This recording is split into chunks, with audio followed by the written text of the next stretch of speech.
So before I begin, when we started our center 9 years ago, we were in a yoga studio, so we often had bare feet, so we called it the Barefoot Ministries. And I'm sitting over there, and I'm just like, it's a barefoot kind of day.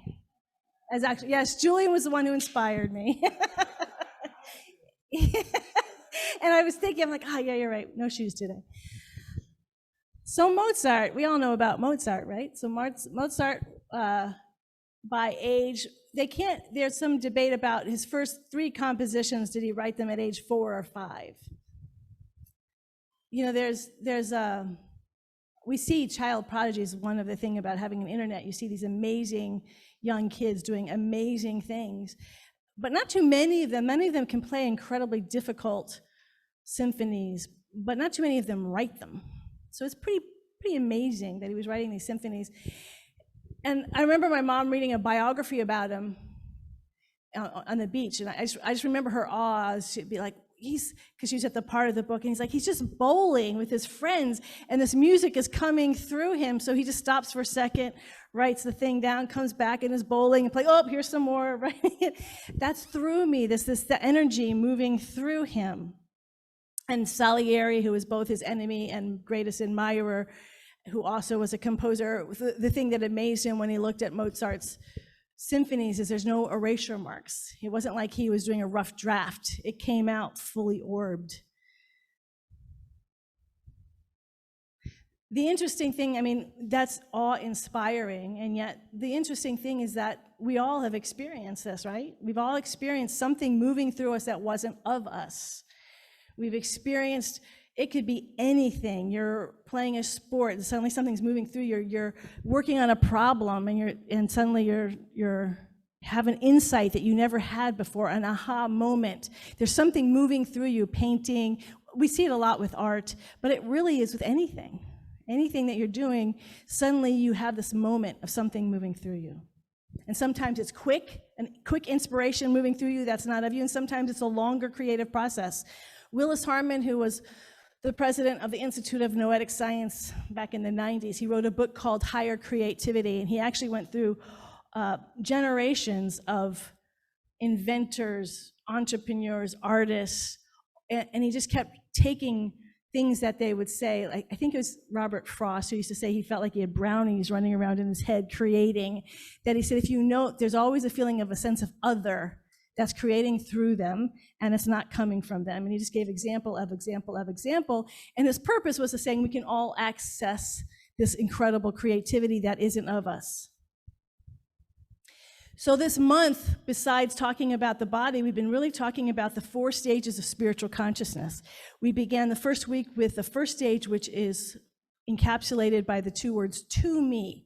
And that's when we feel like life is happening to us. We don't have much choice, whether it's our family background, DNA, ancestry, our world that we were raised in, culture, whatever it is, we don't have choice. Even God, we can feel like a victim to God, like I was told to do this at a religion, I didn't have much choice, or God told me I have to do this or I'm going to get punished.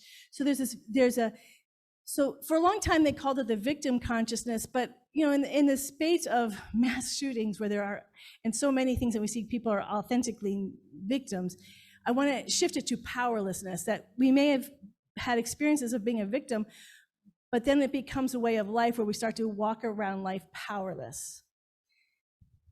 So where the new thought came online is to really move people, especially in the area of religion. I mean, it was already happening in the Age of Enlightenment, but I think the Transcendental movement and New Thought really started bringing religion from this victim-y, I have to suffer, I have to be sad, into empowerment. And so that's this next stage, which is encapsulated by the 2 words, by me. So now we are empowered. Now life isn't happening to me, it's happening by me. I'm standing in the authority of who I am, and that I can make choices. I can make creative choices. We spent 2 weeks on this past month, and the reason being is because this is the most important stage. The 2 stages we're talking about today do not have any power if we do not know that we are empowered people. If we are coming, we can only go so far with powerlessness. We have to know who and what this divine presence is. We have to know that it is always good, that these aren't just concepts. So first, when we come to this teaching or to some sort of positive view of the world, we might say, okay, I can learn that basically the world is good. And if we're on the spiritual journey, God is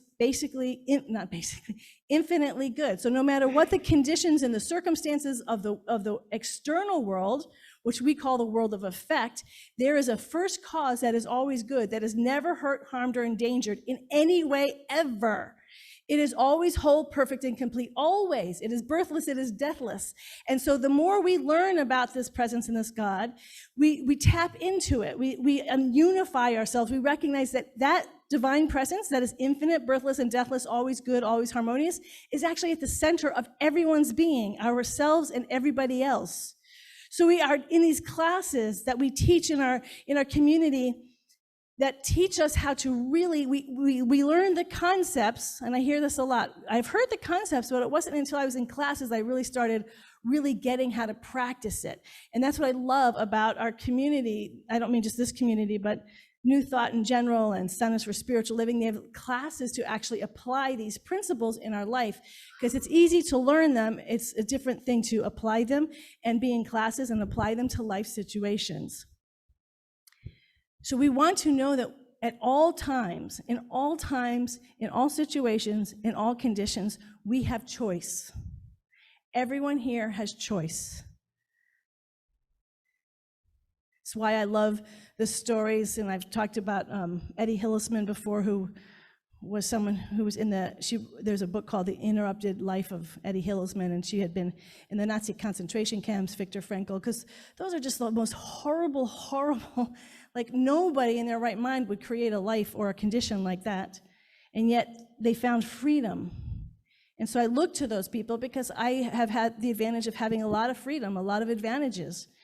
But I always ask, well, what if I didn't have those advantages?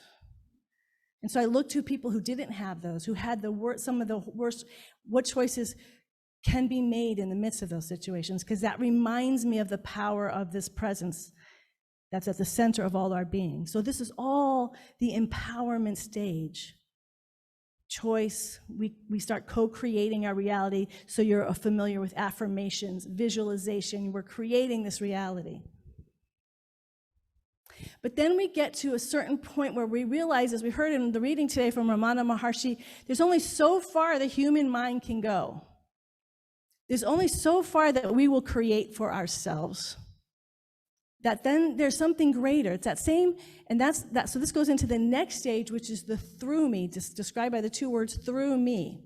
And this is when we consciously open to something much greater than us and say, move through me.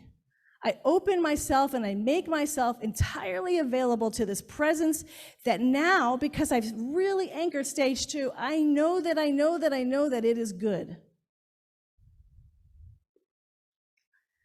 Well, let me take a step back. So we know the through me. I said we've all had the experiences where it's moving through me. You can still be in a powerless state and have through me. I think actually Mozart was kind of like this. He led a very tumultuous life. He had a very hard time. He was sort of all over the place, psychologically and humanly. He just had this incredible gift that would move through him. So Spirit can move through us whether we're at first stage or second stage. When we pray, often we pray starting with choice and acknowledging what God is, but then something starts moving through us. We can experience it. When it becomes a stage is when we start wanting it to be a way of life. So one of the things we hear sometimes in visualizing and affirming is we can use God. The idea is it's more like we can use these principles. We don't have to wait for them to happen. We don't have to be passive victims to me. We could step forward and use these principles for our highest good. When we move into through me stage, and not just as an experience that comes and goes, but when we start wanting to live from this place, we want to shift from I'm using principles, I'm using God, to God using me. It's a very different shift. It's saying, what is God's will? I'm sorry, I am using traditional language, God. It could be, these are all just words, concepts. The divine is so much bigger. I do love the I am, we'll get to that. But whatever your languaging is, higher power, infinite self, divine intelligence, the thing itself, the universe, Brahma, Allah, Jehovah, whatever your language is that fits you. I want that to be the source of my life. I want it to be in control. So this is a huge, big shift. This is because, first of all, you might have moved into empowerment because you already felt like a victim. You love living in empowerment. Giving up control really isn't that exciting. And that's why this second stage is so important. Because this third stage can never become a way of being if what we're surrendering to we don't know is all good. We don't know if we can totally trust it yet. And that's why Ramana Maharshi said there are very, very few people, there is the rare exception on this planet, who can fully surrender all their life all at once and live like that forever. He said it happens in stages because trust happens in stages. Y'all have been in relationships, right? You might trust someone, have an intuitive sense to trust somebody, but still it takes all these life experiences for that trust to deepen and to grow. And then, well, we'll get into that, but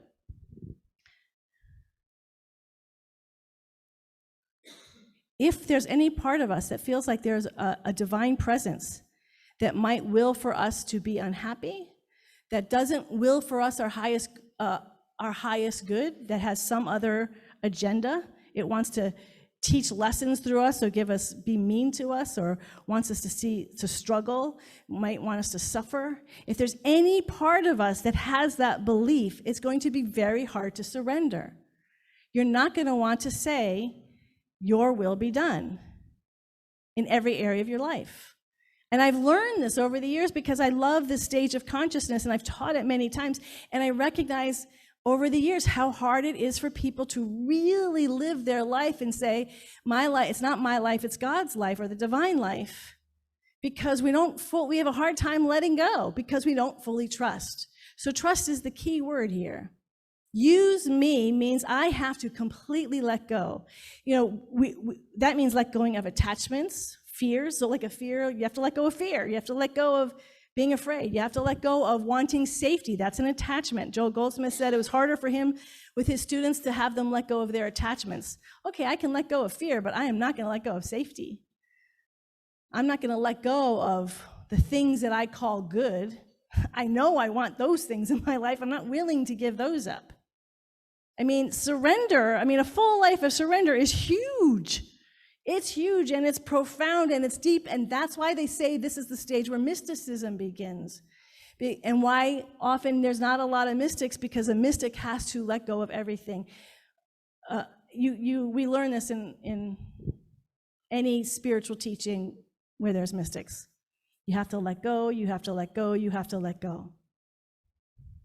Jack had it in his songs. I have to let go and know that when I let go, there's going to be more harmony, there's more grace, there's more peace, there's more joy. I have to know that. You have to know that. And it's easy to know that intellectually, but to actually live it is really hard. So one of the things we can do is start practicing it in small areas of our life, just to say, okay, so an example would be, what's my spiritual book? So you might be in classes, you have books to read for classes, or you're reading books with your friends. But I invite you just to say, just between you and this divine self within you, however you experience the divine, up, down, around, in, through, out, it's everywhere. But between that relationship of your human self and divine self, you ask, I completely give up my idea of what my next book is to read. I let go of every recommendation that other people have given me.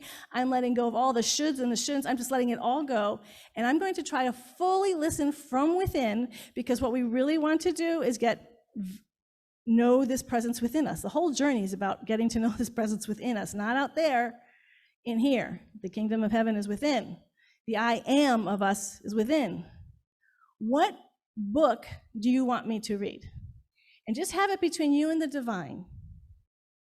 And get that intuitive feel that sense like this is the book, this infinite presence that knows all time and space, that it knows all human history, all human thought that has ever been thought and ever will be thought. It transcends all the multi-dimensions. It's vast and beyond whatever humanly I can imagine. This presence within me is guiding me towards this book.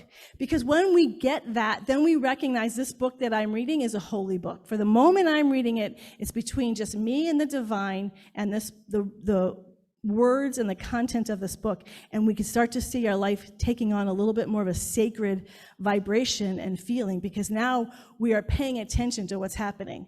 I'm not just picking random books. I'm not just picking books because it sounded good or because people recommended it. I am coming from a place of inner connection with the divine.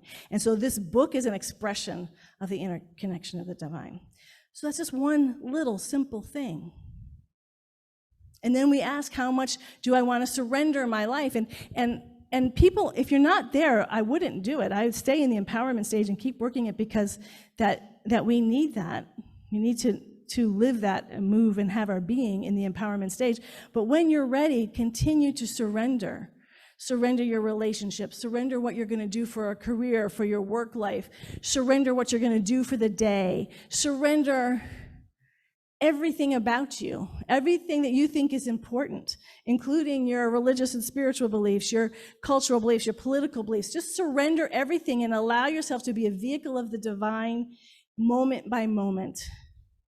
And that grows, and the vibration grows. And you know when you're around people who are living in that surrendered state, because there's something other than just their thoughts that are creating the world. You're going to feel it. Healings happen. Things that you don't even expect can happen. It might lead you on a path that you never expected. You know, when I first really surrendered my life, and it's definitely layers, that's why I resonate with that. But I definitely fully surrendered my life in 1990. And for the first, I would say 4 or 5 years, everything flowed. I mean, surrender meant flow. Everything was working out, it was great. But then it started pulling me into a direction that was uncomfortable. And ultimately, you know, my first year, first of all, I would have never asked to become a pulpit minister, but it led me in that direction very clearly. It wasn't my husband. So my first year of ministry, I started pulpit ministry, guided.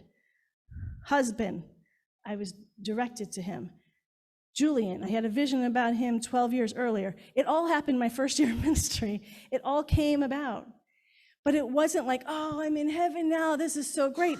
It was pushing me so far out of my comfort zone. I had to really do deep work for years to integrate all of what was happening. And it didn't always make sense. I guarantee you, second stage empowerment, I would have never created the reality I created. It was way too uncomfortable for me on so many levels. There's so many things I didn't understand. But when we trust Spirit, when we allow Spirit to continue to guide us, we go anyways, even when it doesn't make sense. And I know you all have had that experience too, when your intuition is guiding you and you don't know why, and you follow it, and oh, now I understand. But sometimes that's an immediate understanding. It took me a long time, so with Julian and Jack and ministry all starting that same year, I find myself reflecting on the beginning. And yesterday I was actually looking at my own self when I began. And by the way, the best people to come speak are people right out of ministerial school, because they've been writing papers for like 3 years and they just have so much to say. So I had a lot to say, but I didn't have any sense of confidence or worthiness to be a minister. I was tortured. It was awful.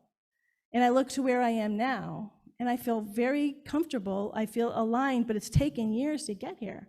And like I said, I wouldn't have chose it, but what I have learned, and this is, what I learned is that Spirit is love. Even when things don't look the way you think they're going to look, when we trust Spirit, we say it all the time, Spirit's highest good. Do we really trust Spirit's highest good? When you say that about yourself or anyone else, do you really, really believe that Spirit has your highest good in its desire, in its heart? And are you willing to surrender to it and allow it to show you? Because what I guarantee you is it's going to show you better versions of yourself than you ever were capable on your own at stage 2. At stage 2, you are depending almost entirely on about what you know for yourself, what you see in other people, you're watching, you're thinking, you're applying. Surrendering is taking you to a whole place that you would never think about if you keep using it as a way of life. And it's extraordinary. This is the mystical way of life. And once you start move more and more living from that way, I can't imagine living any other way. Because there's a wholeness, there's a freedom, there's a oneness, there's a vibration that nothing of myself I can create. You may recognize that Jesus used to say things like that. It's not, why do you call me good? It's not me who's good, it's the divine Father within me that's good. Why? It's not I that doeth the work, it's the Father within. He didn't take credit. It was something moving through him. He was living from this through me stage of consciousness. It becomes a way of life and a way of being. And this is getting to these higher stages, we get to that place of the fourth and final stage, which is defined by the 2 words, as me. And this is when where all separation dissolves. There's not spirit moving through me, spirit being one thing and me being another thing. Even if I consider myself, my small self, a divine self, I'm still a self that hasn't different. And as me is when it's all unified. There's no separation. It's the I am that I am. It's this I am presence. I love, Ramana Maharshi says at one point, he goes, do you deny the I of your being? Because then you're denying your very existence. The I am is before time began. The I am is always and ever shall be. I am. That is the 2 most powerful words.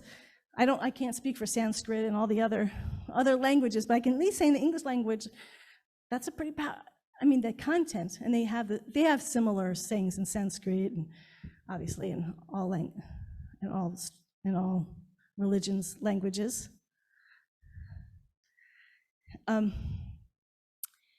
So the more we move, now the I am is a place where also you probably have experienced. You might have experienced where everything just sort of opens up and you're not just you anymore, you're everything around you. Reverend Michael gives examples of someone, Ernie Banks maybe? Ernie Banks? Baseball player. And he said when he would move on to the field, he knew where the pitches were going before they were ever pitched.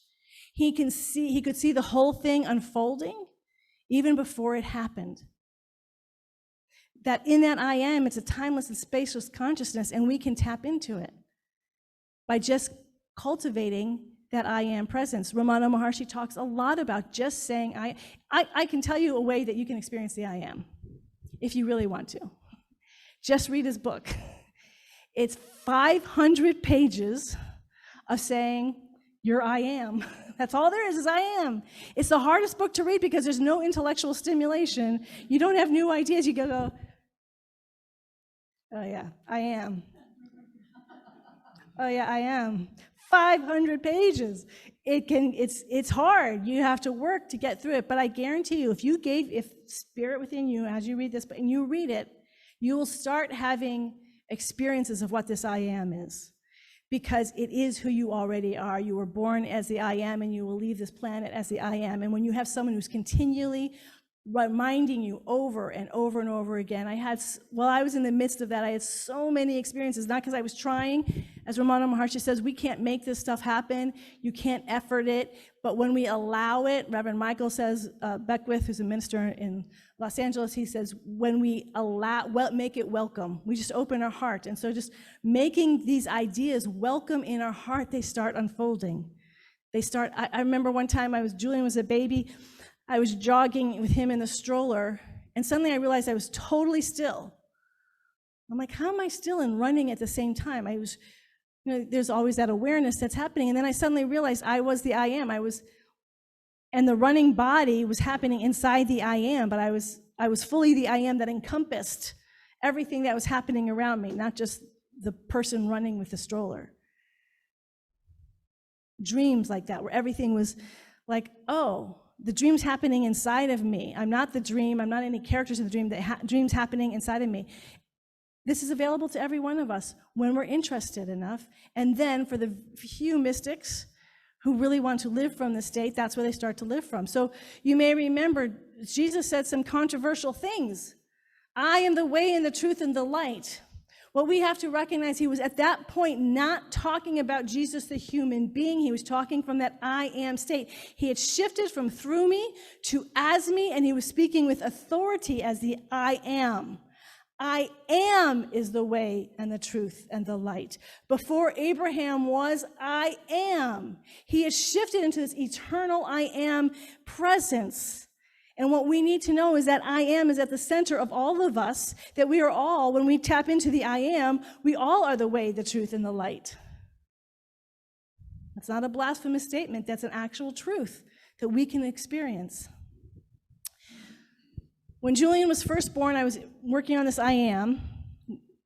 I brought him home from the hospital.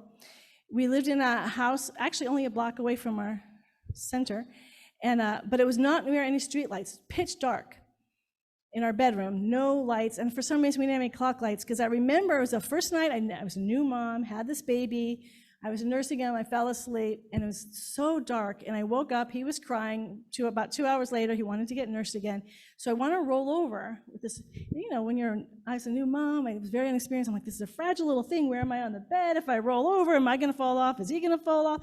I'm freaking out a little, I can't see a thing, and suddenly this I am just emerged from in, through, and as around Julian and all around us, the I am, and it was just very clear, I am. Really felt this strong energy with that I am as Julian. And then I knew I was fine and rolled over. It was fine. Yeah. And then, fast forward all these years later to last Saturday, Julian and I are going down to, it's a Saturday afternoon, 12:30, we're going down to Livermore, downtown Livermore, to meet his cousin his girlfriend for lunch.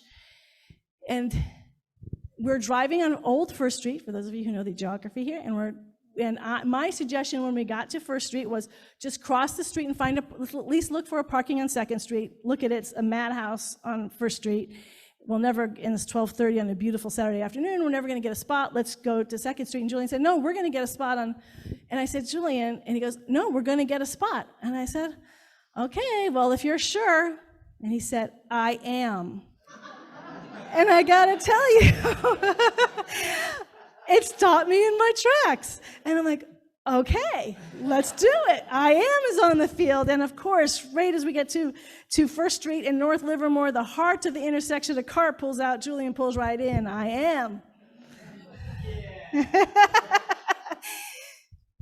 The beauty of that is to remember that the I am is with us from the moment when we're born to when we die. It is always with us. He didn't do a whole treatment about finding a perfect parking place. He didn't say angels were helping him. He just stood in the I amness. There was this authority that moved through him that I'm not even sure he knew about, was moving through him and said, I am. He knew that he knew that he knew. I didn't get the sense, the reason why it had an impact on me, because I'm like, oh, this isn't coming from his human mind saying, I'm going to make a parking place happen in the stage 2 thing that I'm creating it. It was that total, complete alignment with all life. I am. It's the highest place from which we can come. We can do that at any moment and any time when we just let our go, surrender, let go, let go, let go, and let that I am pour through us and get us the perfect parking place or whatever we need in the moment. So these are the 4 stages of consciousness. They're playing throughout our life every day. We can have a moment where we feel powerless. When we feel powerless, then we can choose in that moment, oh, I'm feeling powerless. How can I empower myself? What's the choice I want to make? Where do I want to put my attention? We get to stage 2. And then if we really want to, we can say, okay, I now have empowered myself. I know that God is good. I know God is on the field regardless of the situation. Now I'm going to surrender to that power and let it full sway as me. I completely open my heart and allow it to move through me. And as I allow it to move through me, and suddenly as I'm in that through me stage, I move into this extraordinary mystical state of I am. It is possible every moment of every day. But sometimes we're just happy to stay in second stage. or third stage. There's no judgment. This is all our spiritual journey. The only one I invite us not to stay in is the first stage, the powerlessness. We will always feel it. It always is part of the human experience. It's what we do with it. And so this takes us to what's happening in our country today. So I'm assuming most of y'all know that Supreme Court chose to reverse Roe versus Wade. So we're clear, they were going against the majority of Americans. So if we just went by the majority, that law would not be overturned. For me, the scariest part of that was the reasoning that took them there, because if they continue to follow that type of reasoning, a lot of human rights, this could be just the beginning of a lot of human rights being taken away. But just let's focus on, so what I saw on social media, primarily Facebook, was devastation. People horrified, enraged, sad, just terrified, just every profound emotion of unbelief that these rights have been taken away from women.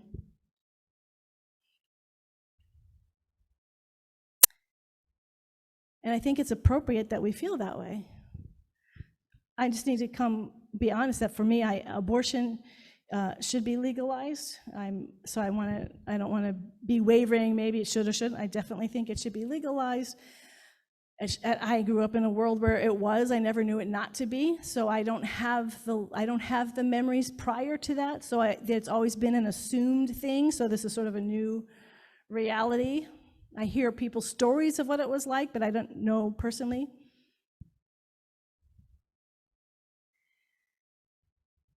I also had an abortion when I was 19. I've talked about it in the service before. And one thing, I've always been open. So I was 19, it's 1985. I've always been open about my abortion. So what I know by talking about it wherever, classes, here, on a blog, is since the moment I had it, and I said I will not be ashamed by my decision, so I've always been open about it. It opened me up to like this whole secret world of people who've had abortions, women who've had abortions, and my male friends who fathered women who had abortions. And so what I know is that everyone's story is different. So I don't want to talk about just my story because, I've done that before, but B, it's so unique. Every story is so unique. Has its physical impact, its emotional impact, and its mental impact. For me, it didn't have much of a physical impact. I know physically it was fine. Logistically, it was easy. Have those privileges where things came fairly easily. I came from a family that had no judgment about it. Mentally, I had no guilt or shame around it. But it did take me about 35 years to heal the emotions of it. I don't know anybody, well, I shouldn't say anybody, but I'd say 90% of the people I've ever talked with, I've not heard a single person say, this is a great form of birth control. Let's use abortion as a birth control. So there's something significant about abortion.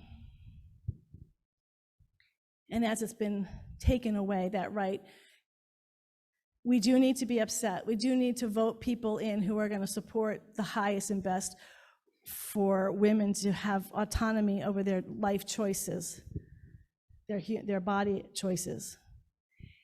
At the same time, I don't want us to stay in the powerless state, in that to-me state.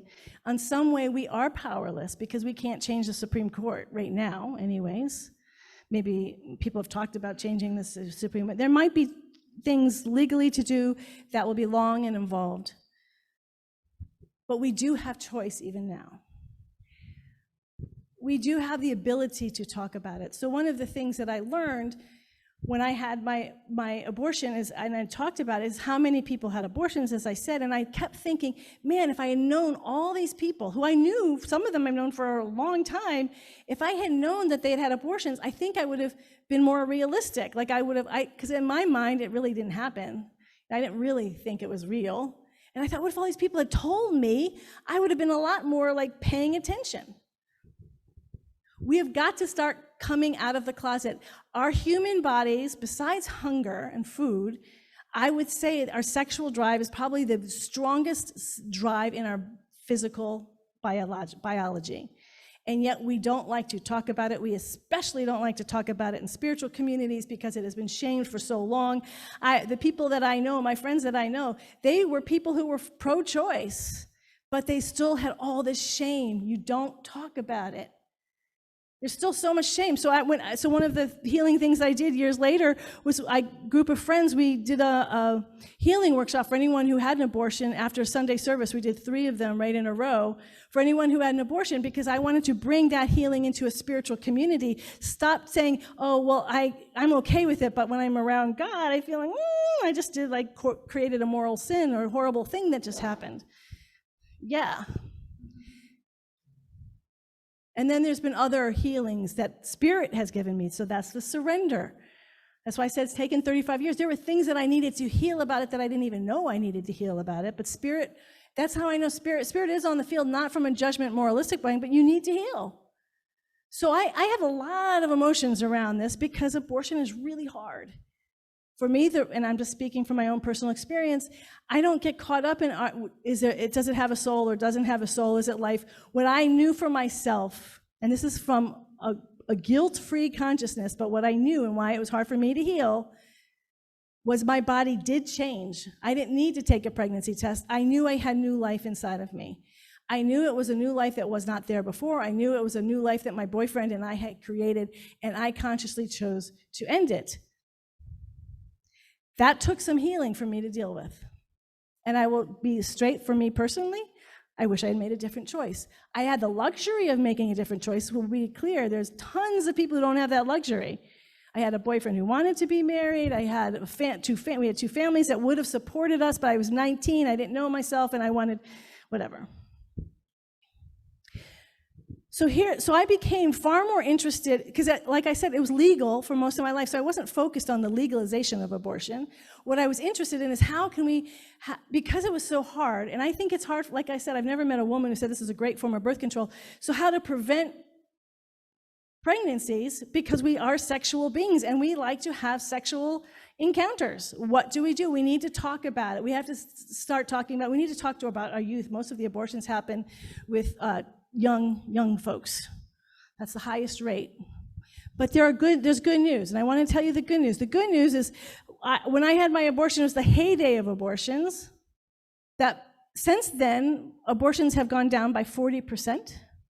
University of Washington did some studies, and when they offered free birth control and it was talked about, it went down 68%, 68%. There is the after that did not exist when I was there. There's the after, what's it called? After the what? The day after pill, right? So there's a day after pill. Over 50% of abortions in 2020 were done through pills, medicinally, not through the vacuum. So there's a lot of different options. And so what I want to say with all of this is feel the sadness, feel the rage, and let that be part of how we take action out in the world. Joel Goldsmith, by the way, all his teaching is about surrender, surrender, surrender, but that didn't mean he didn't participate. He wrote letters to his congressman. He still made choices and actively participated in the democratic process. Surrender does not mean passivity. It means participation. It actually means greater participation, because I guarantee you, if you surrender, you're going to be asked to do more and participate more than you ever thought. We are still at choice to stop the pregnancies happening in the first place. We need to talk to people. Often young people need someone to talk to other than their parents about it, where they can feel safe. If you've experienced it, talk with people, share with people. We need to know there's choices. There are choices.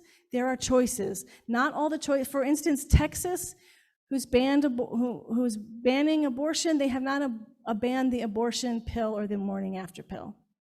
There's still choices. We still want to live from a place of empowerment, because one of the things that I kept seeing, and I think it's because I've been in this teaching so long, I start to constrict it feels like we're so outraged and like we have no choice. We do have choices, and we need to stand in those choices. We need to empower ourselves, and we need to empower ourselves with everybody. We need to be honest. We need to say, there are options here, and we're not victims. We are not powerless. The divine presence is on the field. And as for the collective, where does surrender, and we were talking about surrender and opening to this highest good, and there's harmony, and there's joy, and it's heaven on earth. And how do we feel about that when our country and our world seems to be going into this incredible darkness? I mean, I look about like when World War II happened, you had Hitler, Mussolini, Stalin, the Japanese nationals. I mean, I didn't live during that time. My dad did, and I remember a friend of mine saying, did your dad live during World War II? Does he somehow work it into every conversation? Because it's an intense time. There was a lot of darkness on this planet, and that's kind of what I'm feeling now. There's just a lot of darkness that we cannot necessarily control by that second stage. Second stage is very much, so we want to make choices. We are individually empowered, and we want to make those choices from a place of empowerment, but there are things that we do not have control over. We can participate, we can speak our voice, we can do everything, but then there's this place of trust, and this is what I'm talking about. Trust is so hard. If I continue to surrender and trust this divine presence, I'm going to have to trust that every day I'm individually led to do what I need to do to bring heaven on earth, to be a vehicle of light. And I have to trust that everyone else who is surrendering to this I am presence, this presence that is before all time, that is the source of the infinite good of the universe, that all of us who are doing this spiritual work are actually making a powerful difference on this planet. Even though we may not see it all the time, it's happening. Trust, trust, trust. The spiritual journey is full of it. So as you're practicing in your own life, from living from a place of empowerment, from a place of surrender and allowing Spirit to move through you, and as you, knowing that we are joining collectively with so many other people who are doing this work, and it is actually doing exactly what is needed here and now. It is happening now, not in the future, now. That's what we need to stand in now. The I am isn't something good that's going to happen in the future. That goodness, that wholeness, that healthiness, that love, that harmony, that highest good is now. That's the spiritual realm.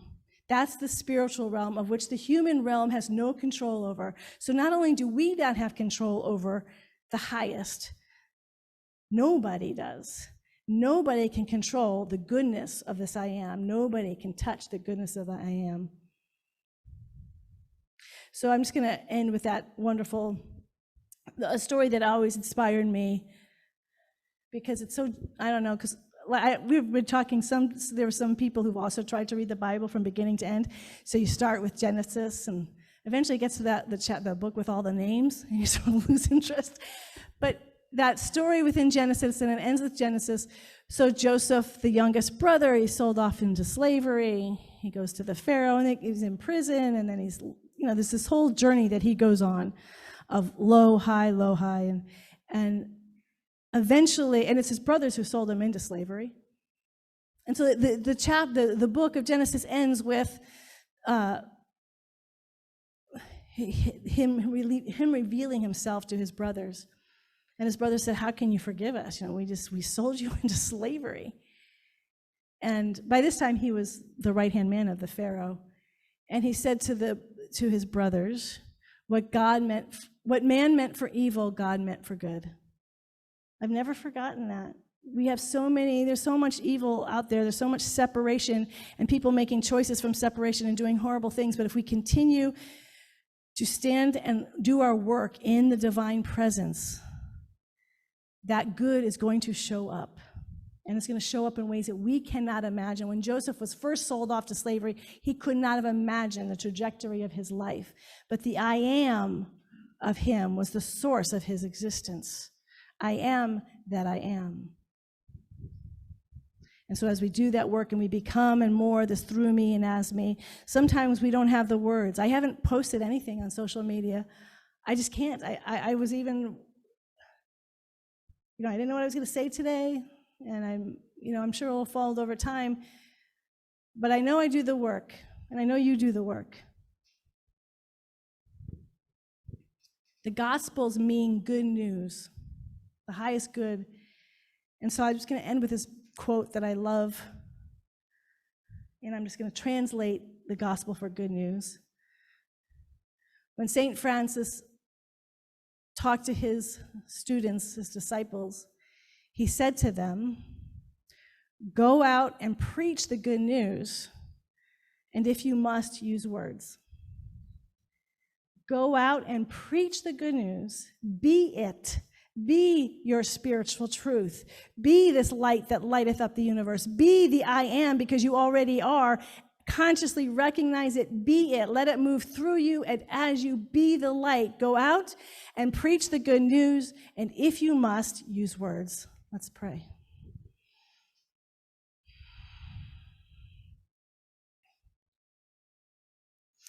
And so we begin this prayer standing in this powerful, powerful awareness of I am. I just want you to feel and breathe this I am that I am. This I that is the core of who and what you are. And as we fully feel and connect with the I of ourself right now, it is fully orbed. There's no human development. There's no evolutionary development in the I am. The I am is already fully, wholly, perfect, and complete now. And that this I am that is us, we now consciously recognize this I am is everyone in this room. This I am is everyone on this planet. This I am is the planet itself. It is the grains of sand. It is the drops of water. It is the air above. It is the things that we like and we don't like. There's no place where something stops and something else begins. All of it is I am now. All of it is I am now. There's nothing outside of this I am ever. And as we know and claim and accept that this I am is not just this planet, but it's this galaxy. It is this galaxies upon galaxies, these billions of galaxies and stars that we can't even begin to imagine when we try to quantify it. It's so vast, it's so extraordinary, and yet we are living in the midst of it as the I am. We are living in the midst of all humanity, all existence, all phenomena, all form, all energy patterns, all human patterns, everything that has ever existed and ever shall exist, I am.